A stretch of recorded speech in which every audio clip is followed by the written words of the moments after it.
Coach, thanks for joining me on this Simple Coach to Coach interview. Really do appreciate you taking the time. I know spring schedules are a little crazy and you have a job to do, so really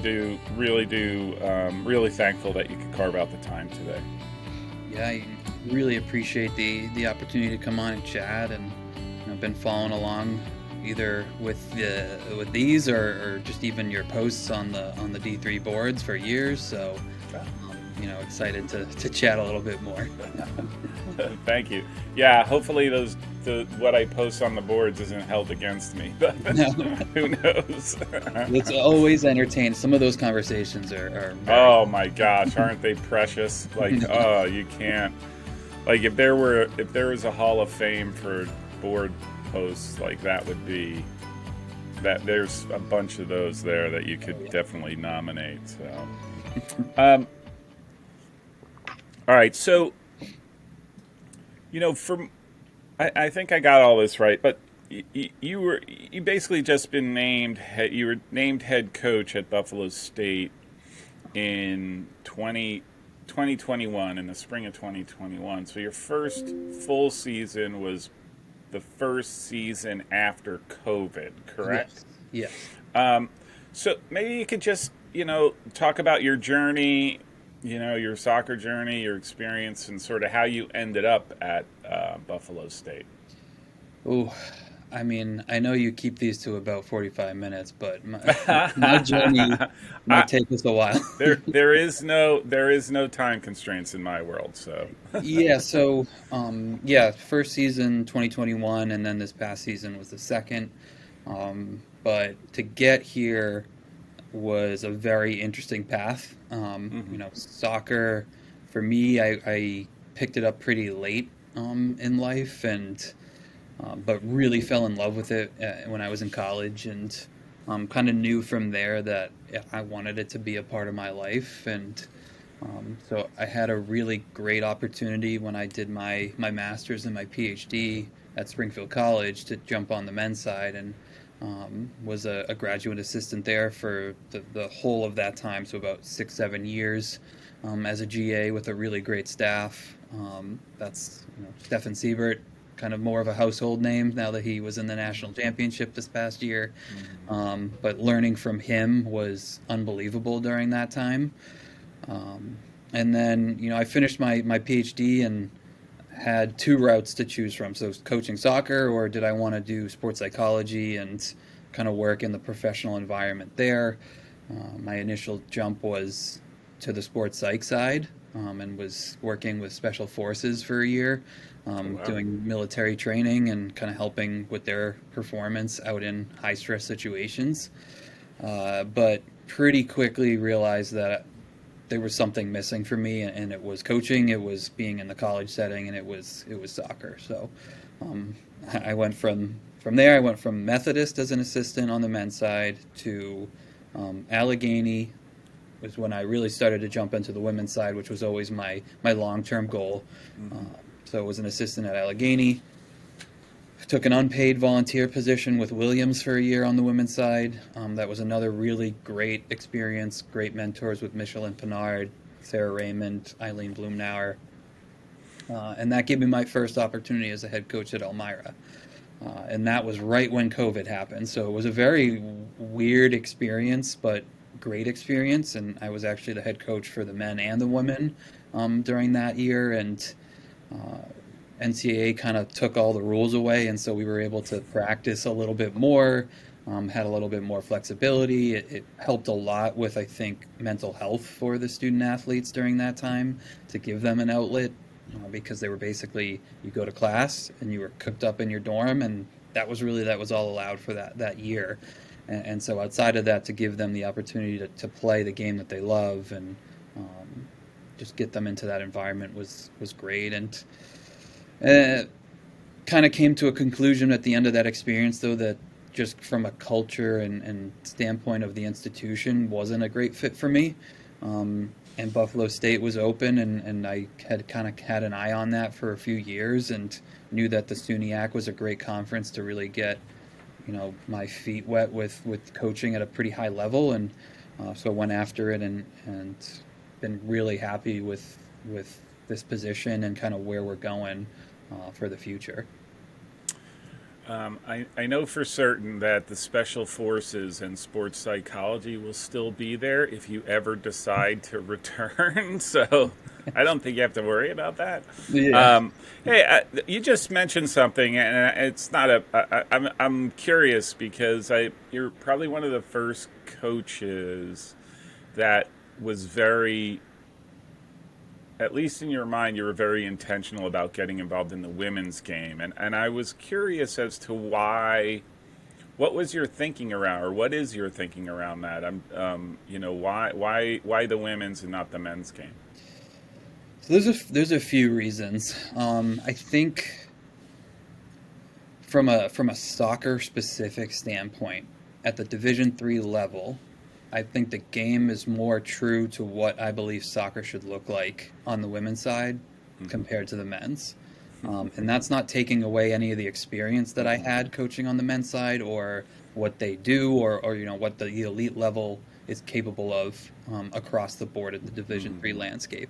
I think at certain schools you can play a certain style of soccer on the men's side because of the athlete that you can bring in, but at others you're going to have the biggest, fastest, strongest guys, and we're going to play a little bit more direct, and that tends to be the way that people can get results. Where on the women's side, the ball's on the ground a lot more. You're playing a little bit more of that European style, possession-based game. That just kind of clicked with me a little bit more.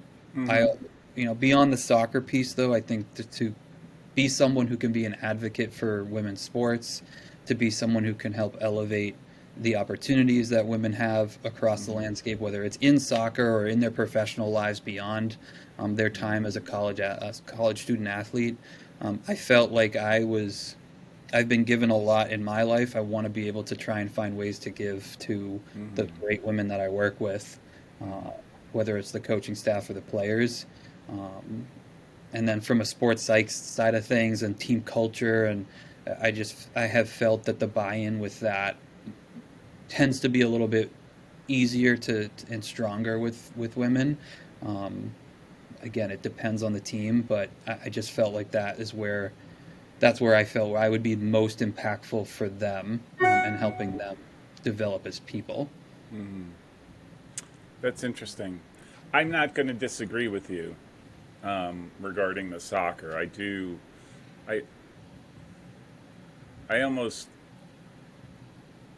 It's kind of like the way I look at NBA, WNBA, right? It's the same. I think it's probably truer the way I envision, rightly or wrongly, how basketball should be played. I think it's played that way more on the women's side than the men's side for the reasons you mentioned. But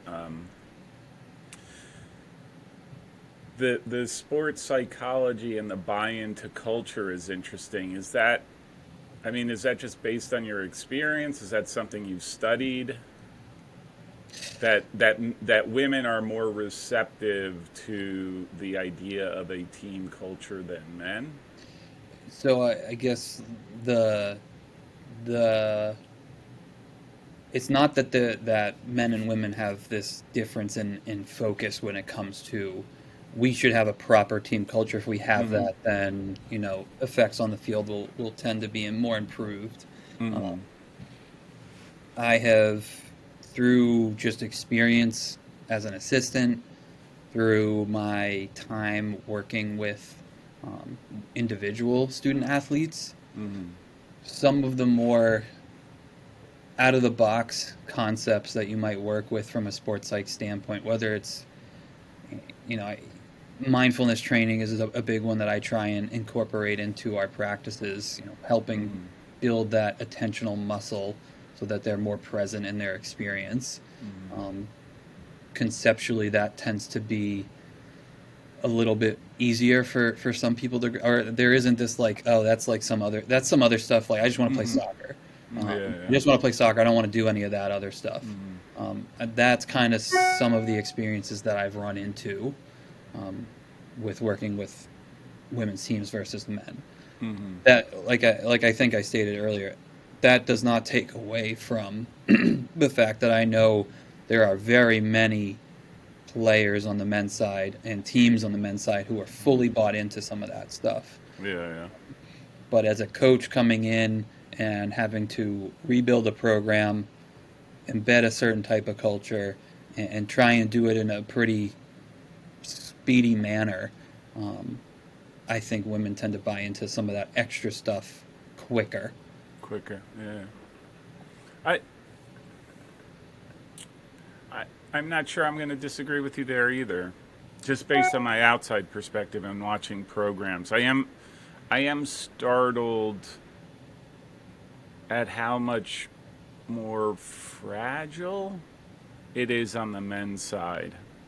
The team culture could easily be destroyed very, very quickly. Mm. But yeah, that's just me on the outside. So I have no basis in. I don't have a PhD in sports psychology, but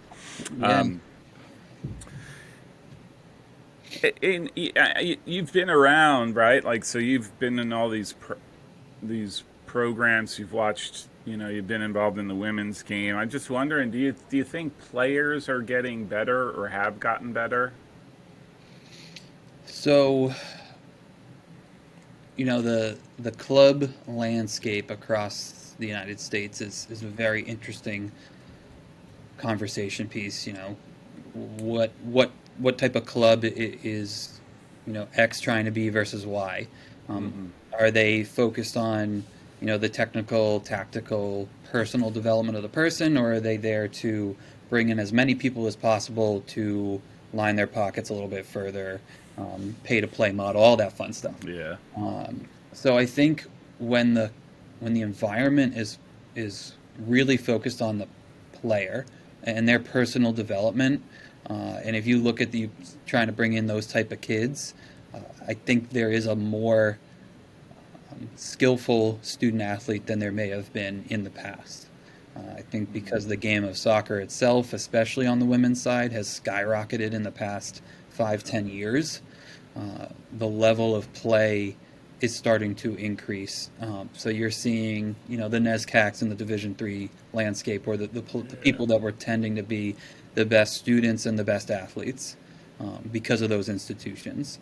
But then you look at some of the other levels of play across the entire country, and some of the schools that have now gone on and won, national championships the past 2 years. So, Christopher Newport, Johns Hopkins, which are two teams that tend to be in that conversation every year.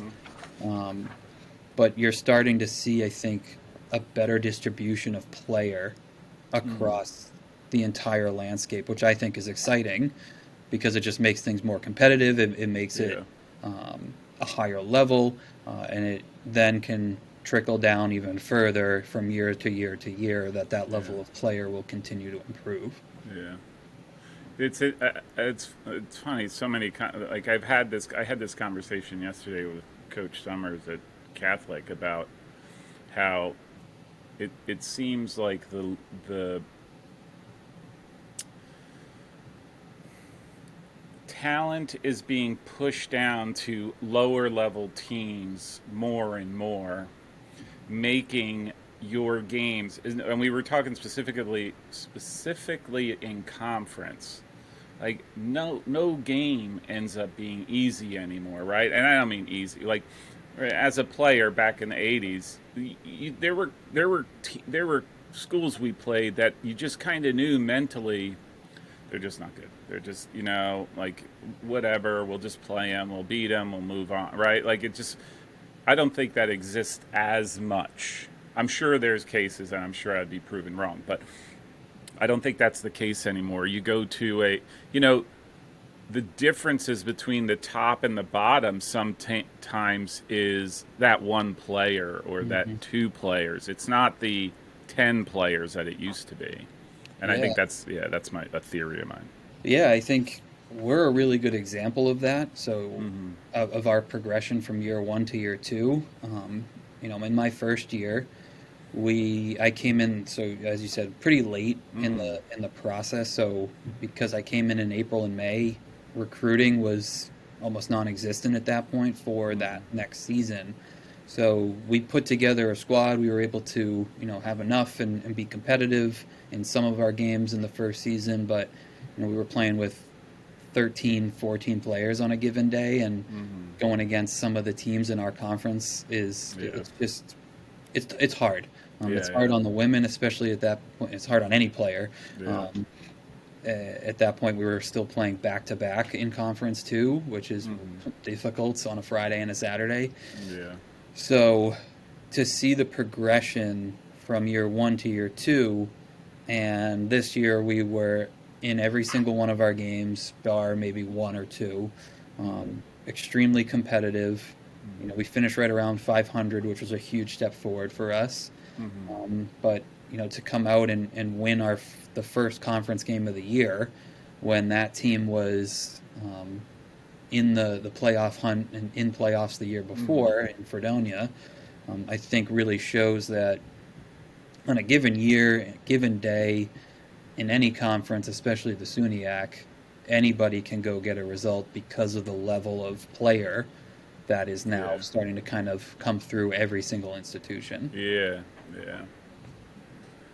I'm looking at your schedule. I mean, and I'll ask you. I mean, my next question really is about the SUNYAC from a competitive standpoint. What are your thoughts on it, and for those watching, sort of to get a better sense? But there's some quality teams in the SUNYAC. But I'll let you go there if you can. Just talk about it. Talk about the competitiveness and the challenge it is to play in conference. Yeah. Conference is wild. So SUNYAC is probably one of the best conferences that I've been a part of because of the equitability of play. The Genesios and the Cortlands, they are going to be at the top every single year. They tend to constantly reload. Those two coaches have now established themselves there for such a long time that that runs, I'm sure, smooth ship. I don't have a foot in the door, but I imagine smooth ship running if you've been there for an extended period of time, and the type of player that they're able to get because of those institutions. But then you see a team like SUNY New Paltz, who has progressively gotten better since Mike took over, and was extremely competitive this year with the players that they had. He had the rookie of the year this year too, and then every team. So Oswego, Plattsburgh, Potsdam, Fredonia, us, Oswego to round everything, and Oneonta. There's been a little bit of the coaches' turnover in the past few years. In the past 2 years, I think 1, 2, 3, at least 3 or 4 positions have turned over, which will make things pretty interesting. I think we'll see how that shakes things up. But for my first year to now the second year, the top teams have fluctuated even just in a 2-year span. So it's tough. It's a grind, and I think we are one of the more physical leagues that you see on the women's side, from top to bottom, which brings a different type of dynamic to the game. And I also think every single team plays a different way. So the style of play is different across the board, which makes it fun because then you really got to know what each opponent is doing. You got to be really properly scouting throughout the season. So I love it. I think it's an absolute blast here. Yeah. You mentioned earlier just about the whole culture thing. Is that something that you're real intentional about, is building a team culture in your program? And granted, I'll just say you've been, you're doing it for 2 years, 2 full years. Is it still obviously a work in progress, or what are your thoughts on that? Yeah, I think every year, if you ask any coach, that team culture is always a work in progress. You constantly want to tweak and make sure it's in the right place. My experience with Stefan at Springfield kind of really was a big eye-opening experience to that, and the way he was going about holding people accountable to just the way that we did things there kind of was a big influence. And then when I went to Williams with Michelin, she had three really important values that program ran off of, and every single player knew how to actually put action to each one of those values. So then blending those kind of two experiences together here, it really starts with making sure you have the right people. So making sure from top to bottom, coaching staff is really proper and intentional about who you bring in and how that affects the group. And then in the recruiting process, really vetting the type of kid that you want to be around with, and the people that are going to work their hardest, who are going to you don't have to worry about schoolwork and other things, and they'll show up, that they're going to bring a great energy to the environment, and then you put the right leadership in place within that core group so that from year to year that's passed down and adjusted as you need. So really intentional with it. And what's been kind of a self-awareness thing from me over the past 2 years here is, as an assistant coach with the sports psych background, I think being intentional myself, implementing a lot of that was good. It was an opportunity that I think fit really well within certain programs. But as a head coach, I think the players really want me to just be about soccer and really focus in on individually how to help them develop as soccer players. Yes, still be there as a person for them and help them grow as a person. But I've actually brought somebody else in this semester to do some more of the team culture, team dynamic, and sports like stuff. And the team has kind of exploded into it a little bit more because it's just a different voice that's bringing that to them. It's a different space where they're able to open up a little bit more and feel that comfort level without coach being around. So is it your I see you have 4 assistants?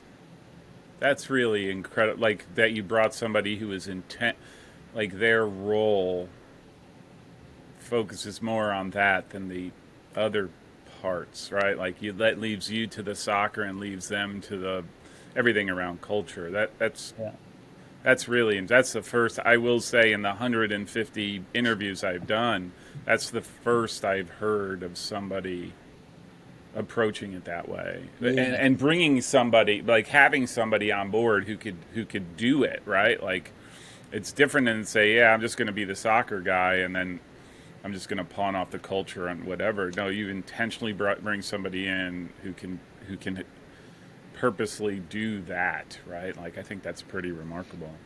Yeah. So, she's not one of our assistants. This is an outside hire that we just felt was going to be really purposeful with some of this work for this semester, and then she'll be involved with us in the preseason and through the season as well.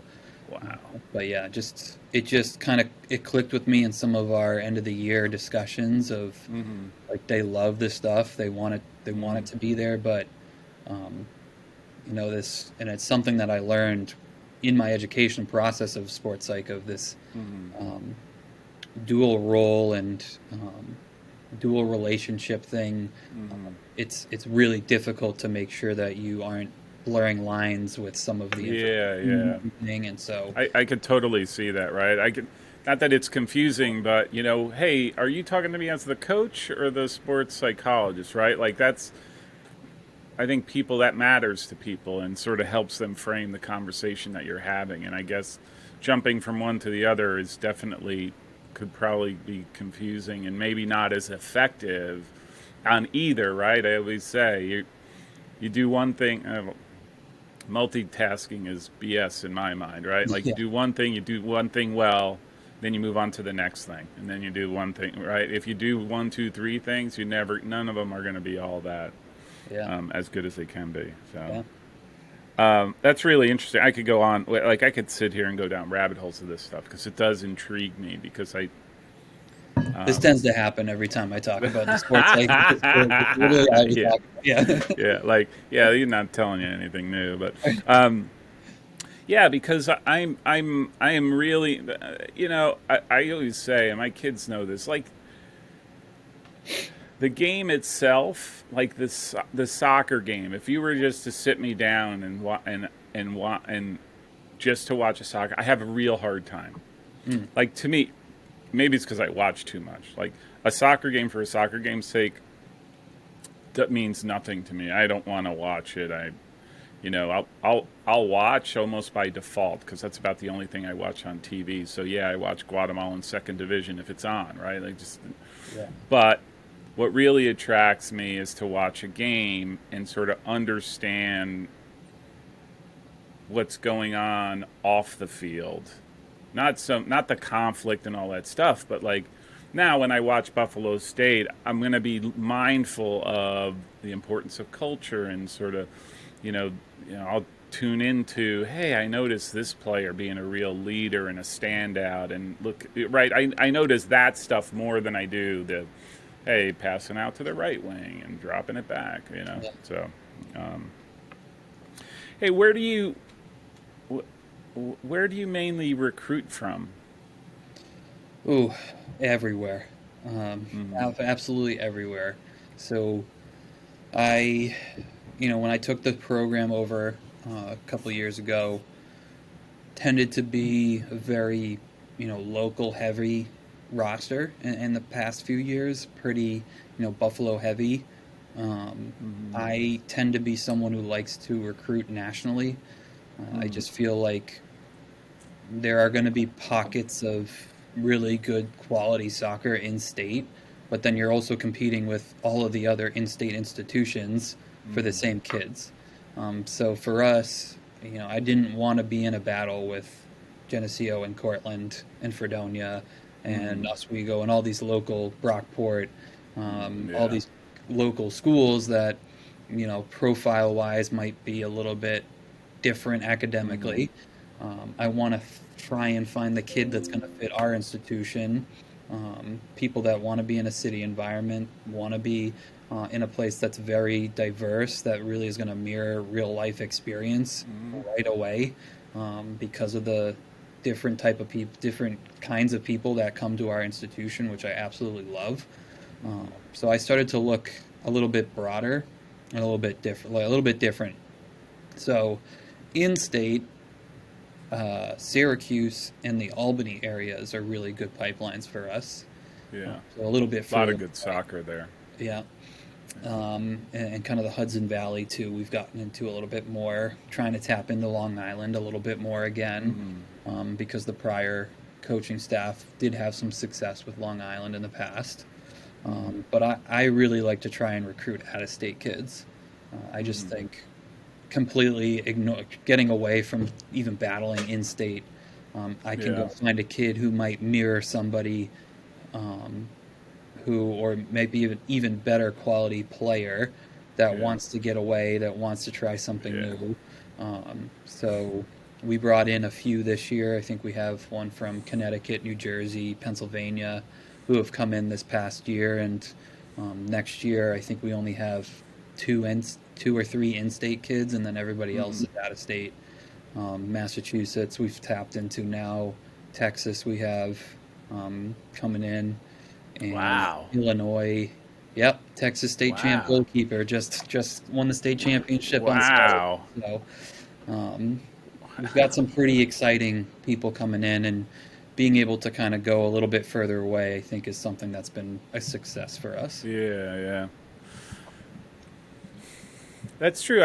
You forget about you're just not going out there in a vacuum. Like, you are competing, right? You're competing with, like you said, anyone in the SUNYAC gives you the same. Like, where are the differentiators between the schools, right? Like, well, it's got to be the soccer.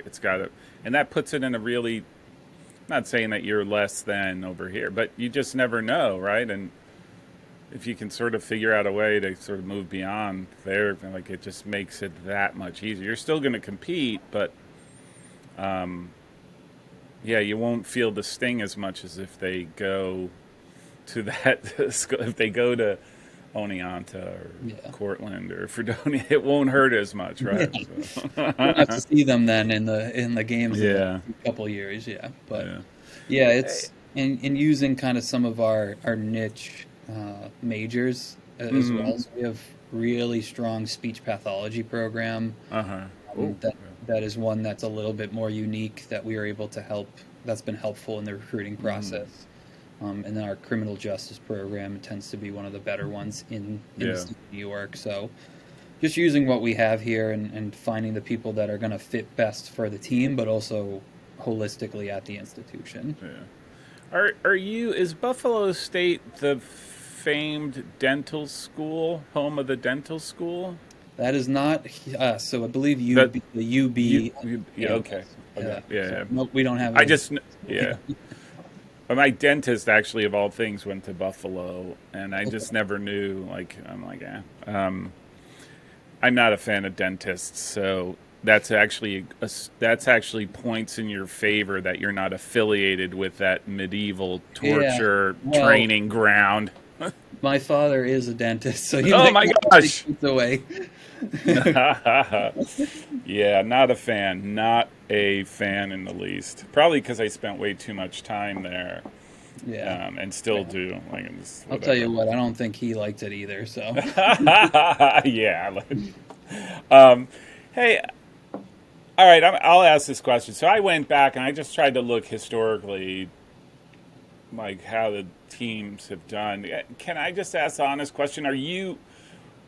Was part of your charge to rebuild the program into making it more competitive, right? Because I look at the history before you came on board, and it's 3 wins here, 4 wins here.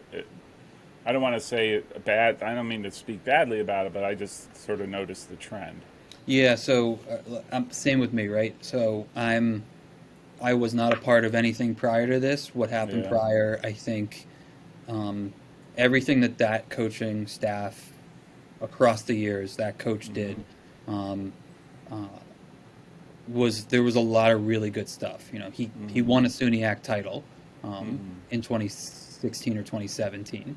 One of his players on that team, who then became the assistant with him, is now my assistant, and I cannot say enough about how important she has been to what we have done, and because she loves this program, this institution, and she understands what it takes to be successful in the SUNYAC.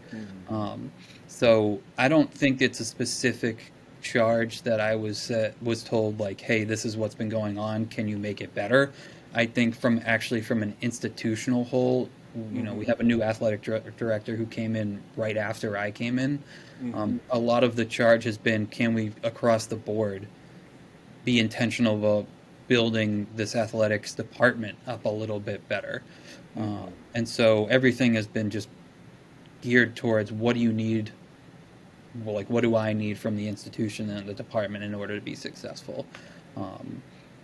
And for me, just personally, I knew that I was coming into something that was very much at the ground level, and just because of some of the things that had gone on, and I came in, we had 8 players on the roster when I came in April, and so just from a standpoint of, that's literally where we were. It is a rebuild. It is a redevelopment of the program. And I was listening a little bit to that last interview that you were doing with the Catholic coach, and how she had a pretty big class come in last year.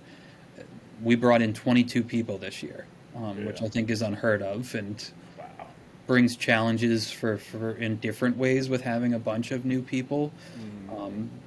But now we have an established young core group that understands what it takes to be successful in conference, that recognizes the type of culture and team dynamic that we need. And we're starting to embed a style of soccer that I think is a little bit different than what was played in the past here, that I think will allow us to now play and compete at a different level as well. So we're young. We're kind of have set a really solid foundation now, with the people that are coming back and the people that are now coming in next year, and some of the commitments that we already have for 2024. We're really excited about what we think we can do at this institution now with this program. Makes a big difference when the institution is all in on athletics. Yes. Right? Like, that's a huge, and I noticed this with, again, on the outside, so I don't have all the details, but you can pretty much call out the programs that have the institutional support and those who don't, and it's a difference. It's a big, big difference. So yeah, I mean, look, and in your second year, I mean, you're already doing some pretty remarkable stuff, right? Like your first season, you mentioned all the challenges there, 3-15. This past year, you went 6-7-3, which is in of itself just a remarkable. You went from 3 games where you had a positive result to now 9 games of a positive result, right? So I just got to ask, just from your standpoint, what's your overall assessment of this past season? I mean, are you further ahead, further behind than where you thought you would be?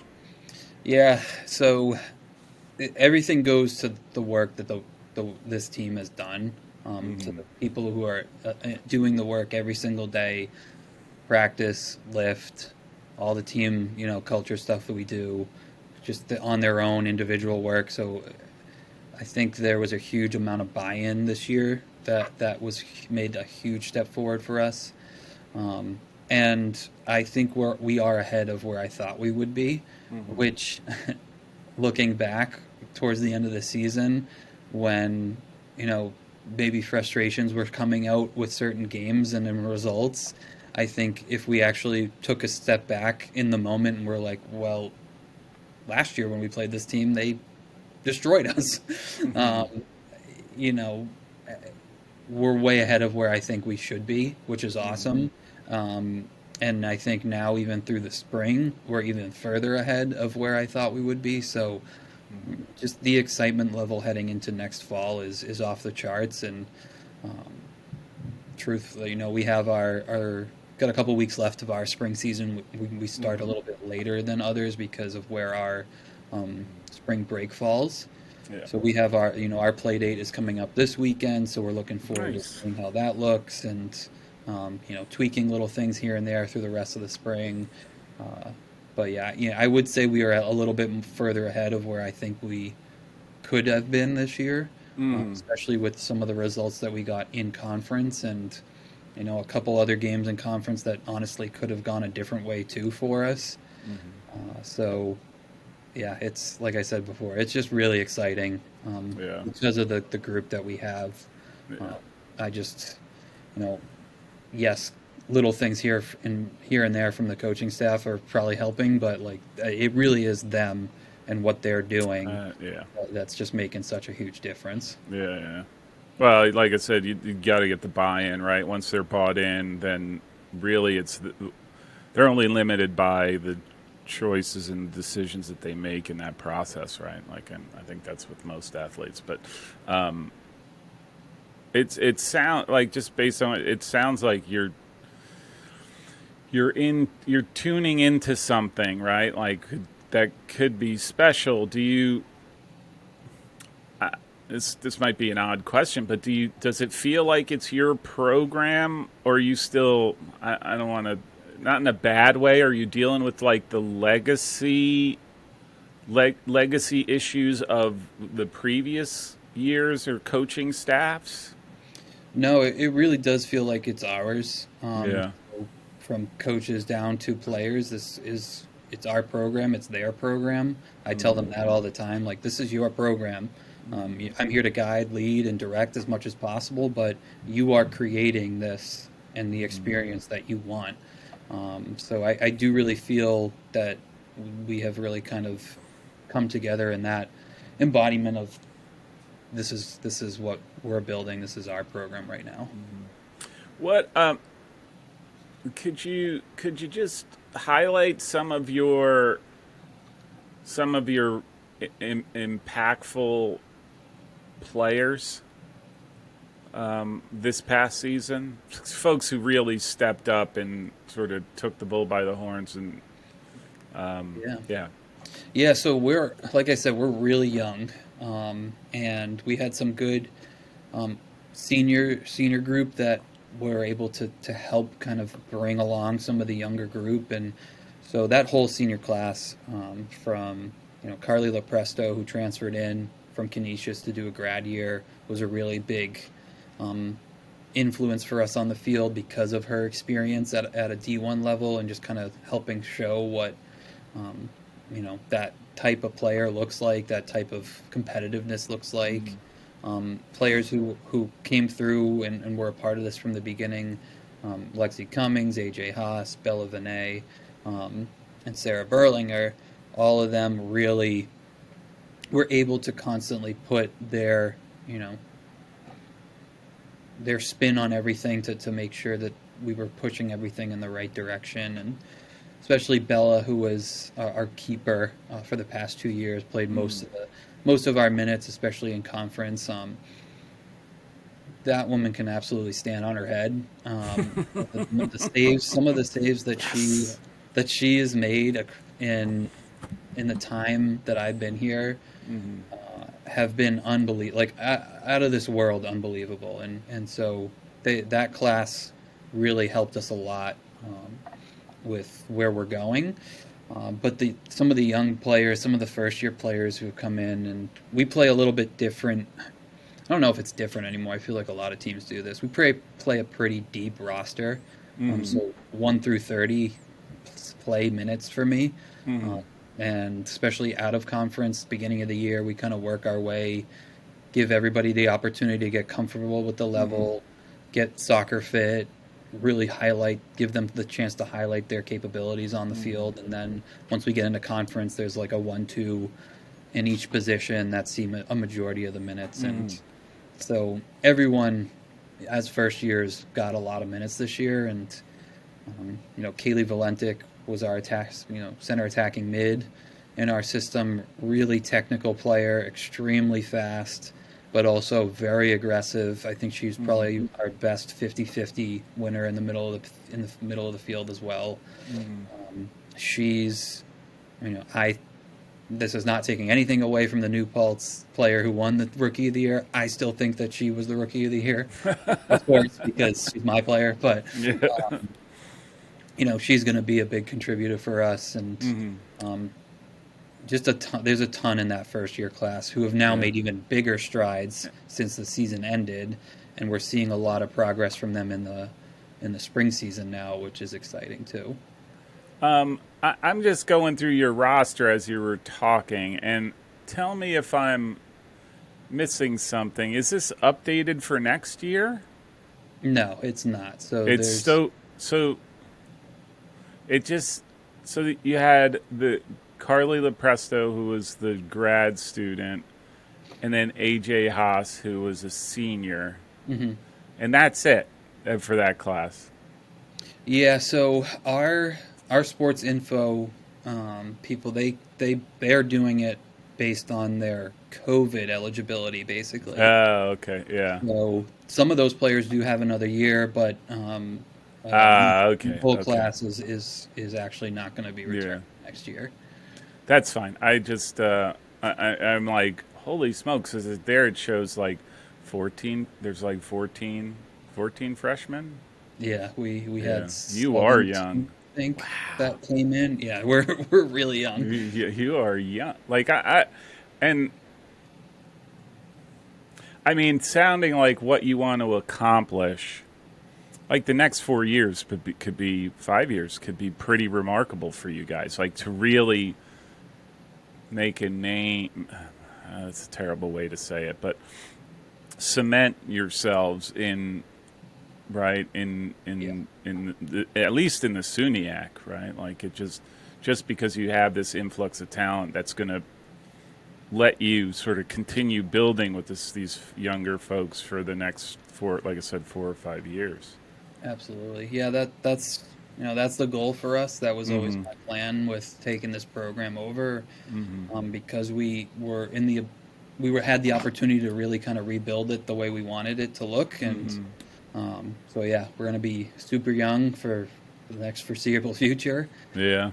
But it allows us to really grow in such a great way because they are creating it along the way. Yeah. Well, that's what I mean too. Like, not just about the wins and losses, right? Like, I mean, the next 4 years could be defining, right? Like, very defining. I don't want to say, because you never said it and forget it, right? But like, this is the program. Oh, Buffalo State.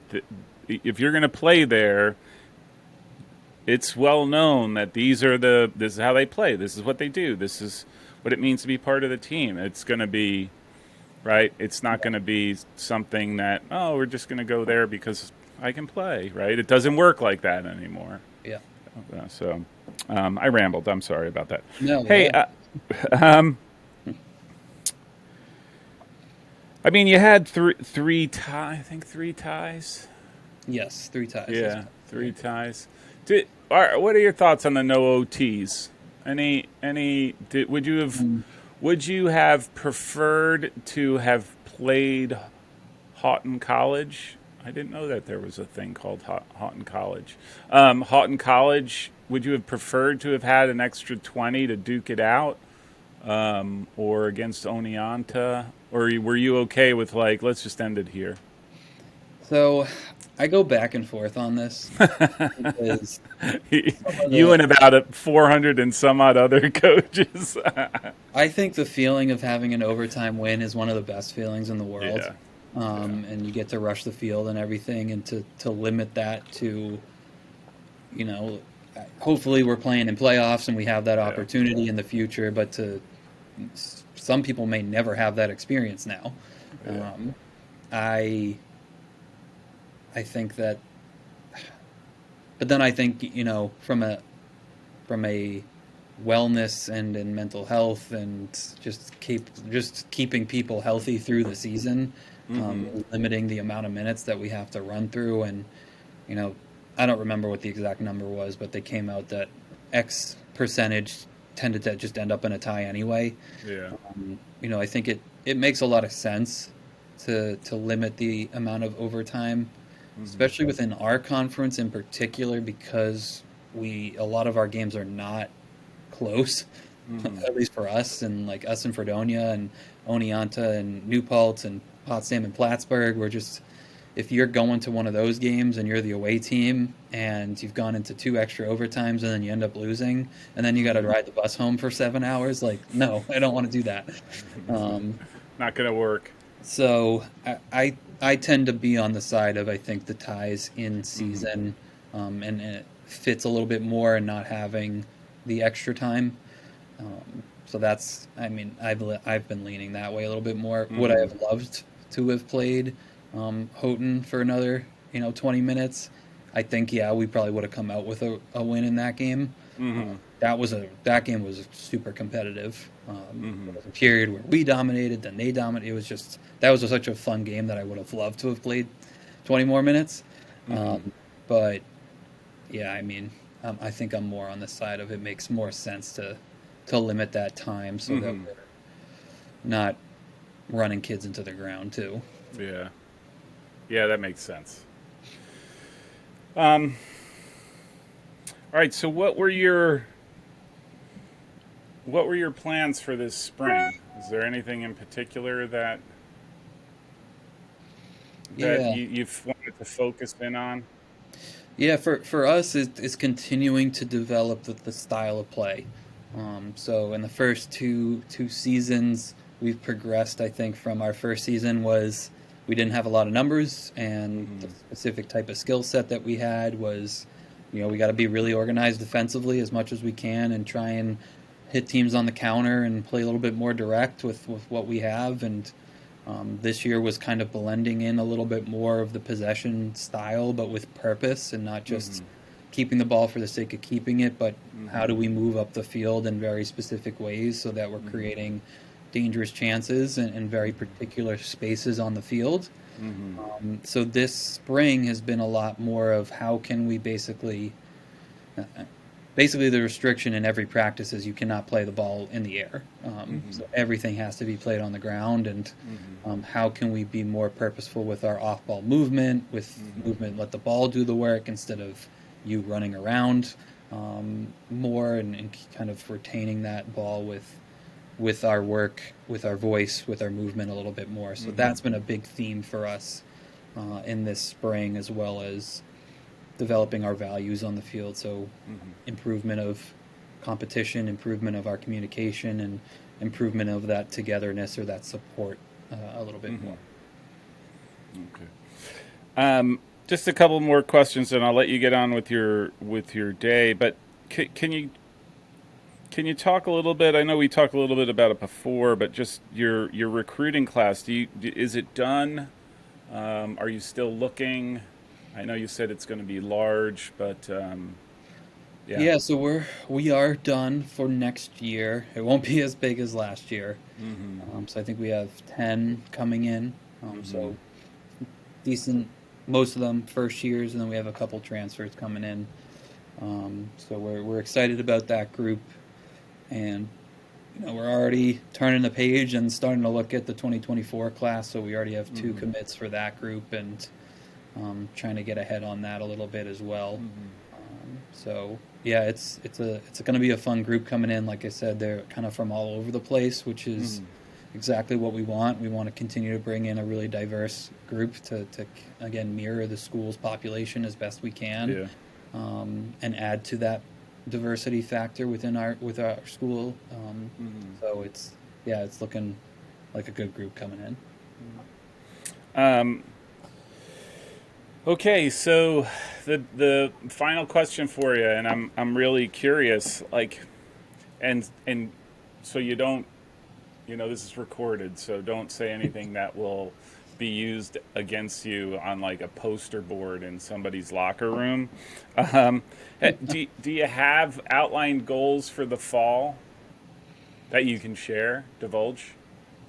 So we really look at those kind of very specifics in preseason as a collective group.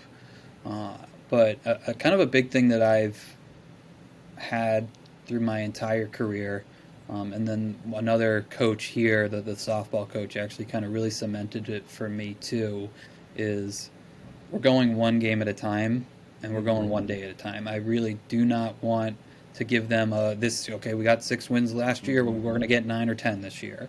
We're supposed to beat X, Y, and Z team, but these other teams we're going to, that's just, you're setting yourself up for conflict, for dealing with that failure in a poor way if something doesn't go the way that you expect it to.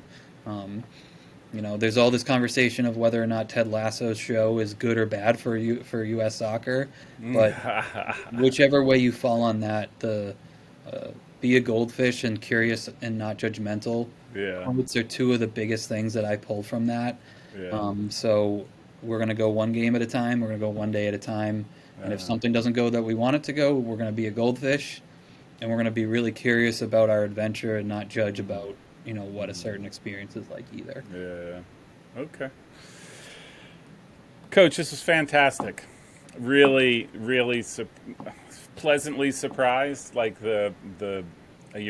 think your sports psychology interest and degrees and whatnot, really, really intriguing. I think in a lot of places it's probably unexplored, I'll just say. So really do appreciate you taking the time. Wish you the best. Hopefully I can get out there. Would love to check out campus and even catch a game. Absolutely. But I'll be watching definitely, because now I'm intrigued. So for good or bad, I don't know, but I'm intrigued. I really appreciate it. Yeah, thank you for having me, and definitely, this was a great conversation. We'll connect maybe before the fall season if you're available to just talk about what's coming up and sort of your impressions so far. Yeah. Sounds great. All right, Coach. Thank you.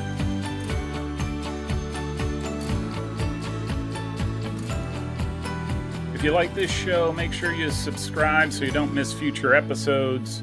can also find me on anti-social media on Facebook, Twitter, and Instagram. Thanks. This is a message from my Chief Marketing Officer. I think this keeps him happy.